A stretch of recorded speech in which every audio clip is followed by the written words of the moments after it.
For the past decade, Mercedes has been the dominant team, so it's pretty weird seeing them battle for 3rd or 4th with Ferrari this year. But it's not unusual for teams to rise and fall within the standings, and just like Lewis Hamilton, Mercedes can still rise. Probably. In this video, I want to take a look at the rotten luck Mercedes has had this year and whether they can still make a comeback. The Mercedes we all know and love, or hate if you're a Red Bull fan, joined Formula 1 in 2010, just in time to witness the first of Sebastian Vettel's 4 consecutive championship wins. Mercedes being German through and through, they had Nico Rosberg and Michael Schumacher as drivers, but Mercedes failed to turn that German engineering brilliance into wins, with Rosberg only managing to come 3rd 3 times. Still, in the 2010 season, they finished 4th in the standings, which isn't a bad result, especially for a new team. Well, I guess it wasn't their first time being a team, as 2010 wasn't Mercedes' first rodeo, but it had been a hot minute since they last entered as a constructor, with their last outing being in the mid-50s. However, Mercedes had been an engine supplier since 1994 and provided constructors and driver championship winning engines to McLaren and Brawn GP. However, famously, Brawn GP went bust after only 1 season in 2009, although they won. And with that, Mercedes acquired a majority stake in the failing team, and thus Mercedes-AMG Petronas Formula 1 team was born. That's a mouthful. After a decently successful first season, Mercedes retained Rosberg and Schumacher and came 4th again in 2011. 2012 wasn't as successful as Mercedes came 5th in the constructors standings, but Rosberg did manage to achieve the team's first win in China. But 2013 was a much better year for Mercedes, with Michael Schumacher having entered his well-deserved retirement at the end of 2012.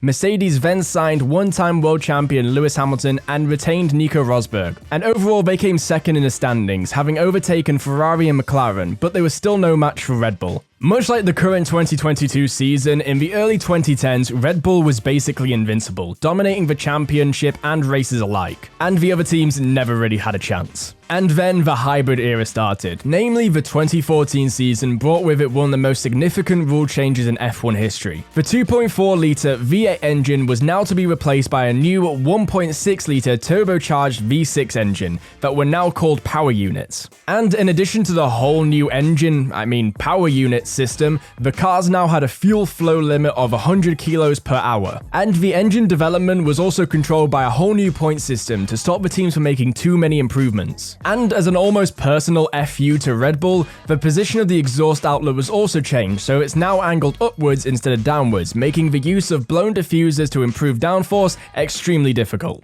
All of this meant that the cars were now quieter, which made a lot of people angry, and that Red Bull was no longer the dominant team, which also made a lot of people angry. Well, mostly Red Bull fans. Most F1 fans don't like it when a team dominates for too long, and a new championship contender was a welcome change. Of course, you should be careful what you wish for, because Mercedes and Hamilton would dominate the field for the next 7 years, but people in 2014, they didn't know that yet. Radical rule changes are often the driving force behind a shake-up in performance and the standings. The Germans managed to make sense of the new power unit in a way that the Italians, aka Ferrari, and the Austrians, aka Red Bull, couldn't, and the Silver Arrows prove that they don't need wings to fly to victory. The Hamilton-Rosberg duo won a total of 16 Grand Prix and brought home 11 1-2 finishes, starting from pole 18 times and collecting the most constructor points ever, 701, with Red Bull trailing in 2nd with 405.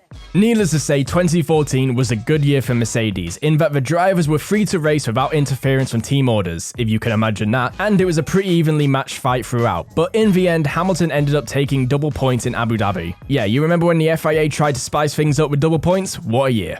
The 2015 season was much the same, with the reprise of Hamilton versus Rosberg, and everyone else reduced to being side characters in the Mercedes show.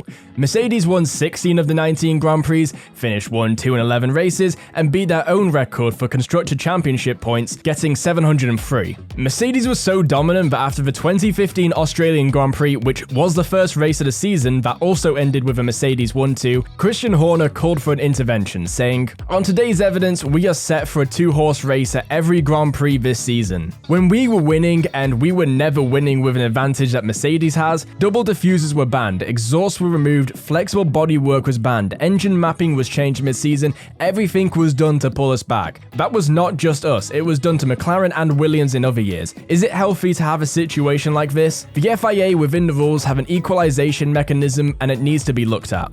And of course you could argue that Horner was just mad that he wasn't the boss of the dominant team anymore, but his words were strangely prophetic, as it did turn out to be a two-horse race, but not just for the 2015 season. The 2016 season was much the same, the only real difference being that Nico Rosberg took home the World Championship trophy, before then promptly announcing his retirement and going out on a high note. Mercedes added another record to their impressive collection, winning 19 of the 21 races, meaning they won 90.5% of the races. But this is where things get marginally more interesting. Although Mercedes did take home another Constructors' Championship, and Hamilton added another World Drivers' Championship trophy to his cupboard, with Nico Rosberg retired, Mercedes brought in Valtteri Bottas, a flying Finn to rival Ferrari's Kimi Raikkonen. The arrival of the less experienced Bottas allowed Ferrari's Sebastian Vettel to break up the usual Mercedes 1-2.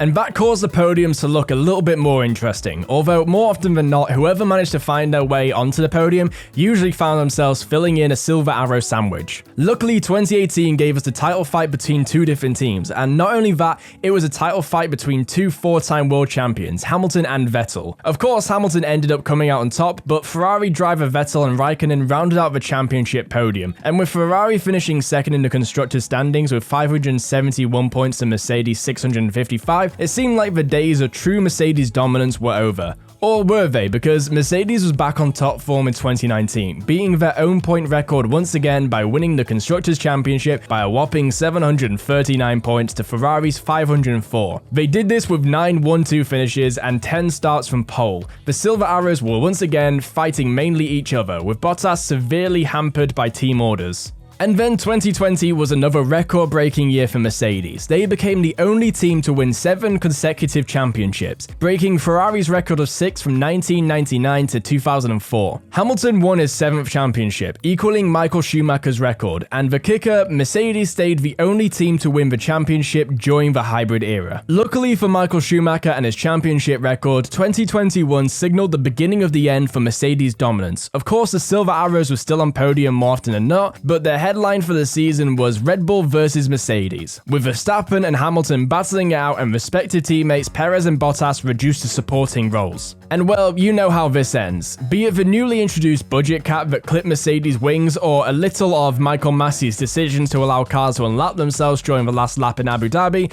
Verstappen ended up victorious and took his first championship. Although Mercedes still won the Constructors' Championship, the signs were there. Mercedes' reign had come to an end. I don't think anyone, least of all Mercedes themselves, could have predicted how far they'd fall in 2022.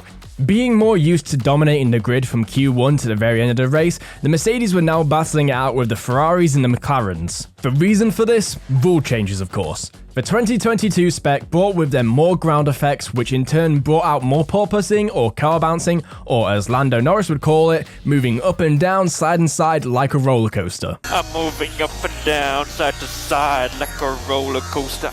While most of the teams had problems with the porpoising and testing, Mercedes failed to solve theirs in time, allowing Ferrari and Red Bull to take the lead. After the Dutch Grand Prix, Hamilton and new teammate George Russell have no wins and only 12 podiums between them. Many a jokes has been made about Hamilton not knowing what to do with less than a championship-winning car, even by Fernando Alonso. This guy only knows how to drive Verstappen first. But even shitbox whisperer Russell has had troubles coaxing a decent drive out of the machine. In fact, Russell has called the 2022 car dangerous. I think it's just a matter of time before we see a major incident. A lot of us can barely keep the car in a straight line over these bumps, and we're going around the last 2 corners at 300 kilometers an hour, and we're bottoming out, and you can visibly see on the tarmac how close the cars are running to the ground. That being said, at this point in the season, Mercedes aren't doing too bad, and they have one thing that many teams, including Red Bull and Ferrari, struggle with: reliability. Sure, they're finishing races just off the podium, but they are finishing them. We're 15 races in, and Mercedes has only had 2 retirements between the 2 drivers, both of them caused by accidents rather than reliability issues. Mercedes has also managed to improve the car and the performance as the season goes on, with the Hamilton-Russell duo landing 2nd and 3rd in both France and Hungary, and they were also pretty close in Netherlands. Hopes were high for the second half of the season, but alas, Hamilton's retirement in Spa and Russell's disappointing 4th weren't the best start. It's fair to say that even at this point in the season, Mercedes are out of the running for the championship. Even if they manage to get a win, Russell is currently 4th and Hamilton is 6th in the standings, and Verstappen is also way too far ahead of them to even have half a chance. It's also unlikely that the team would focus on developing the current car this close to the end of the season. It's much more likely that they're looking ahead to 2023 and planning their comeback for next year. The improvements they've made already over the year have brought them from a middle-of-the-pack team to podiums, and given more time, it's very likely that they'll be back in championship contention next year. Even if Mercedes is out of the championship contention this year, they can still come second. They're currently third in the Constructors standings, but they're only 30 points behind Ferrari. And that is a much more manageable point difference than 135 points separating Ferrari from Red Bull. Given Ferrari's blunders, Mercedes shouldn't have too much trouble with catching up with the team. All it'll take from Ferrari is attempting another double pit stop, and Mercedes can make up some of the point difference. And with 7 races still to go, 30 points isn't a hard gap to bridge. And with that, Mercedes also could have a fairly good chance at coming second in the Drivers' Championship. They can't catch Max, who's 122 points ahead of Russell and 152 points ahead of Hamilton, but Leclerc and Perez, who are currently tied with 201 points, are well within the reach of either driver. Russell is currently only 13 points behind them, and Hamilton is 43 points behind them. So could either of them come second this year? Yeah, definitely. I do believe that given how bad the Mercedes car is this year, but still how close both drivers are to second, they are better than Perez and Leclerc.